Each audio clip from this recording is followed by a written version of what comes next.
Guys, good afternoon.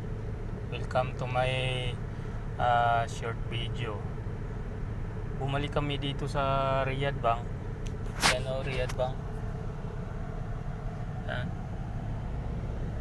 Kasi yung kasama ko, nag-withdraw siya sa kanyang ATM nung nakalipas. Ay lumabas yung pera sa Riyadh Bank, sa ATM machine. Pero may resibo, nabawasan yung pera na niya, yung buong sahod niya ay nabawas na.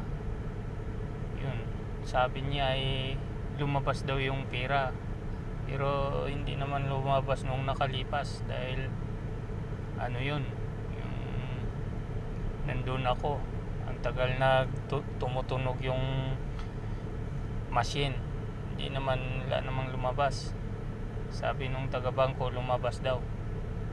Ayun, i-complain niya ngayon kung anong resulta. Inaantay ko. Okay guys, salamat sa viewing. Patapos na rin kami sa aming customer.